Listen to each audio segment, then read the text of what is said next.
My name is Kristen Wong and I am a Toronto City Councillor. I'm proud to represent the area known as Ward 27 or Toronto Centre Rosedale. We have a fantastic and diverse set of communities that make up Ward 27, and of course one of our most significant stakeholders and service providers is Fife House. We've actually had the pleasure and the privilege of working with the fine individuals and the board members of Fife to make sure that we can care for our community in partnership with one another. Providing care for people living with HIV and AIDS is certainly something that is very important to the city, which is why the city is all in with Fife Health, especially with this new endeavor, this new exciting potential and property known as 9 Huntley Street. Why 9 Huntley is important to us at the City of Toronto is that 9 Huntley is going to bring us online into the system 20 brand new transitional beds. That's going to help the work that we need to do on George Street in the downtown east. And without partners like Fife House, and without the incredible board of supporters and their, of course, board of management, all the executives and all the donors out there, this could not happen. So the city, as I mentioned, is all in.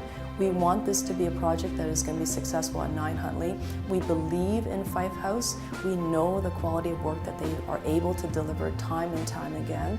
And so we are making that investment, not just in the building, with some money for leasehold improvements so that the accommodations will be comfortable and they will be modern and they will meet the needs of those individuals who are going to be living there. But we're also coming in to actually fund and help create the operating dollars that will be required to run that facility. So what we need your support on now is that we can't do it by ourselves. We need you to recognize that Fife has done extraordinary work for our community, for extraordinary work for our city, and I'm hoping that I can count on your support and you will come to the table with us, the City of Toronto and Fife House, and maybe write a little check or maybe write a big check, but help us out in any way that you can. It will be greatly appreciated. There's a lot of work to do, but I know that we can do it together. Thank you.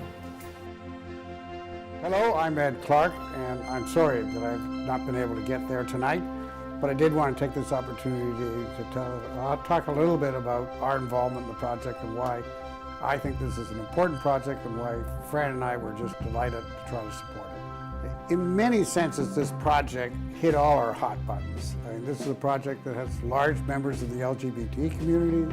That's an important community for us that we try to support. It's a project that actually deals with people and tries to help them. And in this particular case, I think tries to help people move along. And in doing that, it makes a better life for them. And frankly, also deals with the overcrowding problem that we have in hospitals in Ontario. You know, when Fran and I tried to decide where we're going to support, actually the first criteria are the people that are running the organization. Do we have confidence in them? And are we sure that if we give them this money, they'll really make an impact and have a difference? And we have total confidence in this group. They're fantastic people. They actually deliver what they want. So we were perfectly confident that our money would be good use. You know, one of the things I try to do, and this has been a transition for me, talking about transition housing, is I sort of grew up in a world that if you gave money, you didn't talk about it. And that true charity was something that was silent, wasn't there to enhance your status or image. I've learned, though, that if you do give money and you don't talk about it, you don't encourage other people to give money. And particularly in these areas like homelessness or the LGBT community that don't attract the money from the larger philanthropic groups, you do have to start talking about it. And you do say, if you want Toronto, Ontario, Canada, to be a place in which you're proud, you have to invest in the communities that have been marginalized. And this is one of these examples, and I would urge everyone to look at your charitable donations and say, why don't I support this cause? So we first met Fife House when we were trying to respond to a RFP in the city for a community-based project, and met Michael and Keith just to talk about that. When we left the meeting a couple of hours later, we were so interested in what they were doing and impressed with what they were doing that we discussed it internally and decided that we could help them.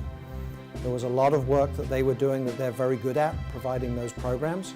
but figuring out how to use a house to provide these services is something that we could help them with. And again, being part of the community, we want to get involved. It gives people in the office something else to do other than their day-to-day work.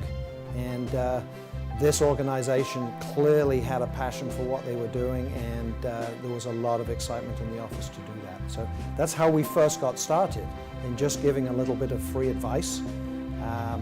That just continued to develop. It went from free advice to, can you figure out how to do some plans? Could you figure out how to get this through city approvals and permitting and those kinds of things? And it's just grown. And everybody involved in it has been very excited about it. It helps us put our feet on the ground every day because it's very different from what we do day to day with some of our other clients. And I think we can all say we've really enjoyed the process of dealing with Five House.